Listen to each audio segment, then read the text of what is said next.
நீங்கள் பார்த்து கொண்டிருப்பது உங்கள் RSKV யூடியூப் சேனல்.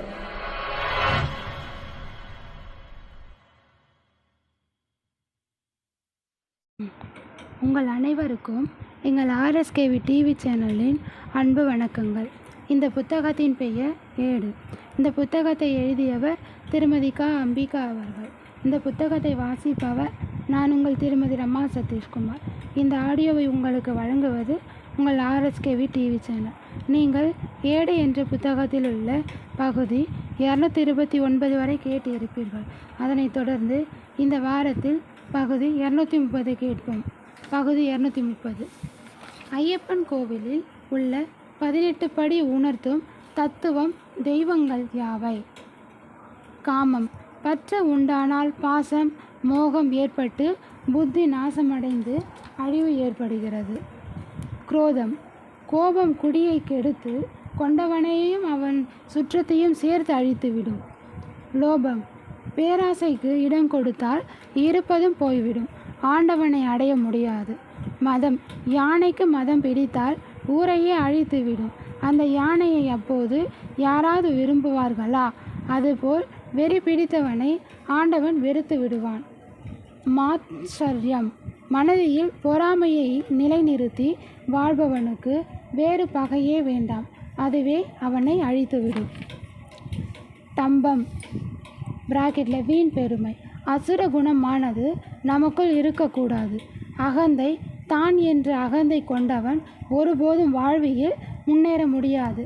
அகந்தை என்பது முடிவில்லா ஒரு சோகச் சுமை.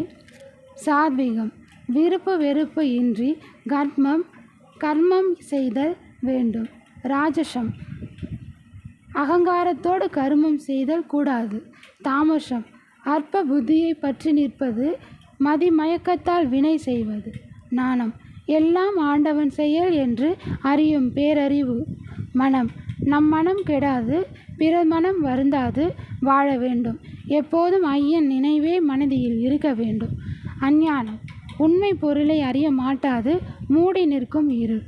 கண் ஆண்டவனை பார்க்கவும் ஆனந்த கண்ணீர் உகுக்கவுமே ஏற்பட்டது. காது ஆண்டவனின் மேலான குணங்களை கேட்டு அந்த ஆனந்த கடலில் மூழ்க வேண்டும். மூக்கு ஆண்டவனின் சன்னதியிலிருந்து வரும் நறுமணத்தை முகர வேண்டும். நாக்கு கடும் சொற்கள் பேசக்கூடாது. மெய் இரு கரங்களால் இறைவனை கை கூப்பி தொழ வேண்டும். கால்களால் ஆண்டவன் சன்னதிக்கு நடந்து செல்ல வேண்டும். உடல் பூமியில் படும்படி விழுந்து ஆண்டவனை நமஸ்கரிக்க வேண்டும். இந்த 18 வித குணங்களில் நல்லவற்றை பின்பற்றியும் தீயவற்றை களைந்தும் வாழ்க்கை படியில் ஏறி சென்றால்தான் இறைவன் அருள் நமக்கு கிடைக்கும். இவையே சபரிமலை தர்ம சாஸ்தாவியின் 18 படிகள் உணர்த்தும் தத்துவம்.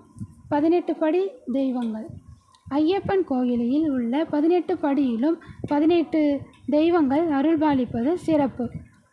1 விநாயகர், 2 சிவன், 3 பார்வதி, 4 முருகன், 5 பிரம்மா, 6 விஷ்ணு, 7 ரங்கநாதர், 8 காளி, 9 யமன், 10 சூரியன், 11 சந்திரன், 12 செவ்வாய், 13 புதன், 14 குரு பிராக்கெட்டில் வியாழன், 15 சுக்கிரன், 16 சனி, 17 ராகு, 18 கேது.